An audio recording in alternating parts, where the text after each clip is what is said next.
Welcome back to FallingFoxGaming, everybody. I'm your host Blaine, and today we're picking up with some more Farming Sim 19.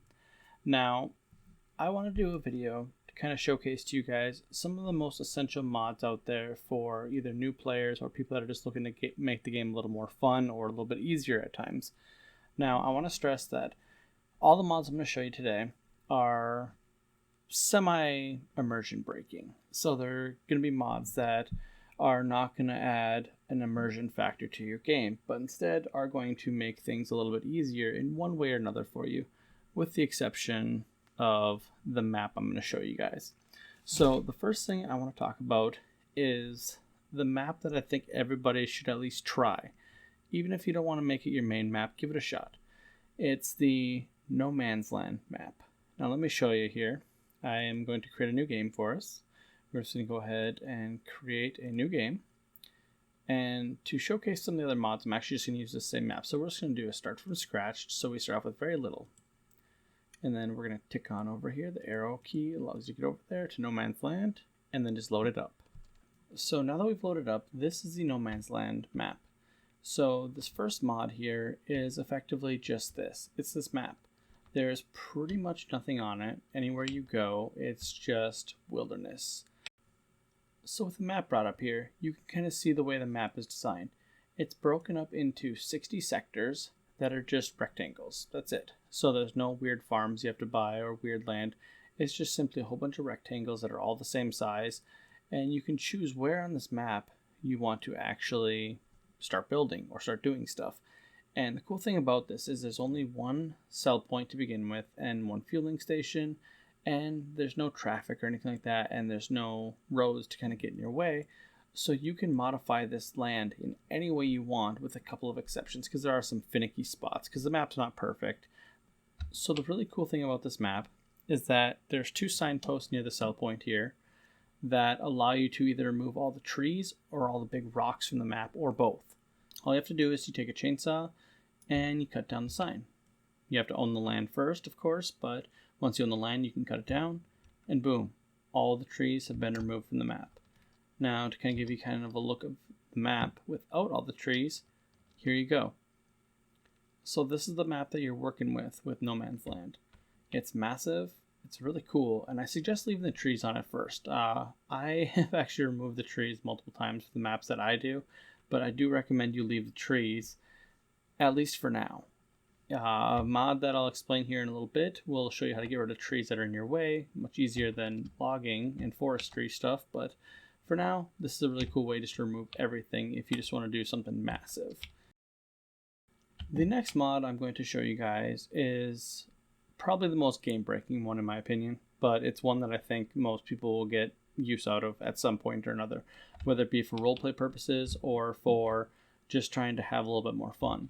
It's the government subsidy mod. Now what this mod does is it adds a buyable signpost, which if you go into the little building icon up here and then go to miscellaneous and then scroll most of the way down to the end, government subsidy. So what this does is it makes it so you gain $100,000 per hour for each sign you have down. So this is just a great way to give yourself some money if you're trying to set something up like a role play or whatever. And all you have to do is just place down however many signs you want. In this case, I'm going to place down 6. So that's $600,000 every in-game hour that I'm going to receive, which I'll show you now. So there's 6 signs, and you can look at my money up there. I'm going to increase the speed to a whole bunch. And now watch my money just hop up as the hour ticks over. And here we are. Boop. $600,000 for doing nothing. Now, obviously, this is just straight up cheating, which is fine, in my opinion, especially for this game, because this game is more about the role play than it is just trying to grind money. You absolutely can. I mean, this is a really fun game to actually grind up money and, make something from a tiny little farm. But for most people, at some point in time, you're going to move past that just wanting to grind up a little farm, and you'll want to either do a role play where you have some big tractors or whatever, buy a bunch of land, or if you just need some extra cash for something you're trying to do and it doesn't work, this is just a great mod. So that's it. The government subsidy map is just a way to simply cheat yourself some money without having to modify any documents or anything. And it's available on consoles and PC, which is really nice. So I do highly recommend you get the mod. Even if you don't want to use it, it's nice having it there in case for some reason you do need a little bit of extra cash. So that's it for that one. So the next mod I want to show you guys is another way to get rid of these trees. Now, even with this map where I took the chainsaw and got rid of all the trees in the map, there's still a couple trees left over, such as this one. So now if you really want to get rid of trees and, say you wanted to restart this map without having, getting rid of all the trees, but you just want to get rid of some, there's this vehicle under the forestry machines, which is the TLX-600. This is probably one of my favorite mods in the entire game. And what this does is it gives you this really cool vehicle that basically deletes trees. So this is it right here. And the way this thing works is all you have to do is just turn it on, and you see it turn the little grinding wheel right there, and all you have to do is just drive into trees. And it will simply delete them. Every once in a while it'll leave like the stump on the ground, but you just have to grind it away and it'll completely disappear. So this is a way to get rid of literally any tree on the map very, very quickly. So if you want to clear out an area without doing all the logging stuff, this is pretty much a go-to mod for you. I will not play this game without this mod, and oftentimes I will use the government subsidy mod just to buy this vehicle, give myself some money just so I can purchase it, because look at this. This is amazing. Yeah, so here we go. Here's some of the tree stumps. So if this happens, all you have to do is just lower the vehicle and boop, it's gone. The end. So that is the TLX-600 under the forestry machines. So for this next mod, it is the Valentini Ripper 4500, and this is under the trailers and then the subsoilers.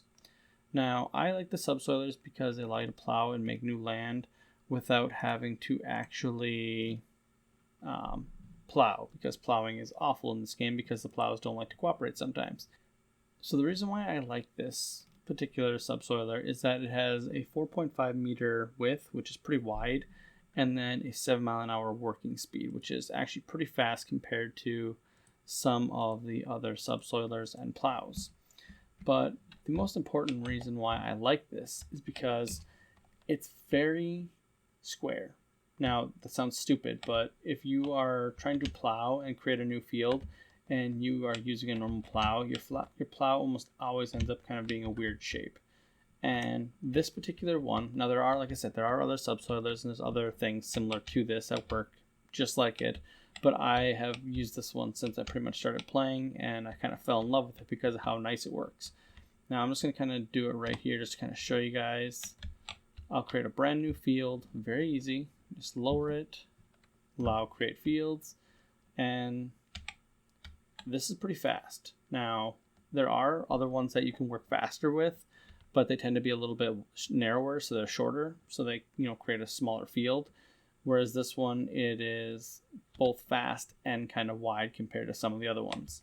The particular reasons why I actually like this particular tool is that, one, it allows you to both go forward and backwards with your plowing, but also it has a 3-point hitch on the back, so you can actually hook up other tools to it, like a cultivator or a fertilizer or a seeder or whatever. So this actually allows you to plow and cultivate or seed or germinate, whatever, all at the same time, which not all of them do. So yeah, the Valentini Ripper 4500.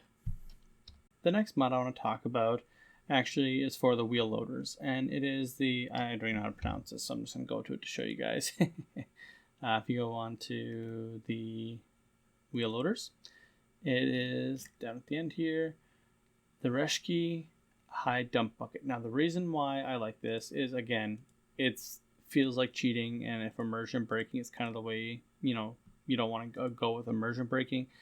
This has 8,000 capacity compared to like the 3,600 or the 5,000 or whatever that some of the other buckets have in the base game. It is insane how much this actually holds. Comparing the 8,000 capacity to the standard bucket, which has, this is another high dump bucket, but it's the standard one that comes with the game, and it's 3,000 liters. This is the difference in how much it holds. That's just going to save you a lot of trips. And yeah, it's a little bigger, so you know it's a little bit harder to maneuver or whatever, but in my opinion, it's absolutely worth the immersion braking to have a bucket that works a lot faster. So the next mod I want to talk about is in the cars tab here. It is a truck, and you can either use the 180 horsepower one or the 450 horsepower one. They function very similar, just their weight capacity really. But I'm gonna go with the bigger one because there's really no reason not to. For $8,000 extra, you might as well just buy the bigger one. It's really good customization, one for the colors. So if you want to have whatever colors you want, boop, you can do that. Selection from all the colors. You can do everything from different designs, different wheel brands. You can even do different wheel setups, I believe. Yeah, you can do all those different things. So there's a lot of things you can do with it, but you can also add a plow mount on the front for those of you that like using seasons or snow, and then lights and whatnot. But the real reason why this vehicle shines is not for all the customization. It's really cool and all, as you can see. It's a pretty nice looking vehicle. But the important part of it is what it can do.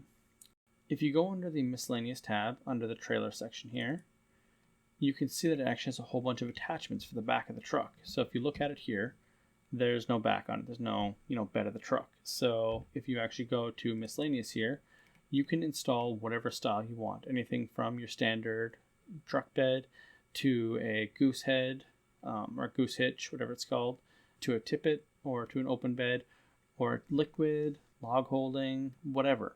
Like all these different things. These are all for just the one truck, and it can do all of them. So if you want a truck that can do everything, this is it. And the thing that's really cool is you can switch them whenever you want. So if you buy a couple of them, if you had a horse trailer, for instance, you could be like, boop, hook that up, haul your horse trailer with this, but then you're like, okay, well, I'm done with hauling my trailer, just drop that off, come on over here, and you want to hook up your water tank so you can water your horses, boom. It's that simple. This is one of the most versatile vehicles in the game that I've seen, and it's probably one of the easiest ones to work with and use.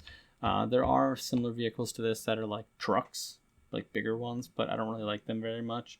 This one seems to work really, really well, and I haven't had any bugs that I've encountered with it. So it works really, really good if you have a plow on it too. So if you are doing seasons and there's snow, this is one of the best plow trucks in the game that I've seen too. You can push pretty much any level of snow without any problem. And the last mod that I'm going to talk about, it's not necessarily something I would consider essential, but it's something I consider to be a really nice mod. And it is the John Deere 40 Series trucks. It is a medium tractor category, and it adds in 4 new tractors of different varieties. It's all the 40 series, obviously. But the cool thing about these tractors is they have a ton of customization. So if you either are from the EU or from US, you'll recognize a whole bunch of the different styles depending on where you're from. So you can actually change these tractors to look like the ones in your region, or ones you might have seen when you were a bit younger. Now the 40 series are a little bit older tractors, so they're not as strong as some of the newer ones, but in general you can get them up to I think 200 horsepower. Yeah, so if you jump to like the 4840, 203 horsepower is still decent for a medium tractor. So if you are looking for a nice older style tractor for your farm, but you don't want to go with like super old or useless tractors, the 40 series tractors are a really good way to go. They can do most things around the farm, and you can even do like front loaders and stuff, attachments on them. So I do consider this series to be some of the nicer looking ones and a little bit more classic in terms of what tractors look like. Like, come on, when you think of tractor, this is just exactly what I think of pretty much. Well, maybe not the double wheels, but still. It's got a good sound to it, looks good. Again, not essential, but I think if you're doing a farming game, you might as well have some classic tractors around your farm. That's going to do it for today. I want to thank you guys for watching. If you guys like this episode, or if you have any other opinions on some mods that you'd like me to showcase, let me know down in the comments below. I'm always open to hearing what your opinions are. The big thing about this video is that all of these mods that I've showcased today are available on all systems, so all versions of the game, the consoles, the PC, they're available on all of them, right through the mod hub, right on the main menu there. So nothing I showed here is exclusive to any of the consoles or the PC. So I want to thank you guys for watching. If you did like this episode, please leave a like and subscribe, and I'll see you next time.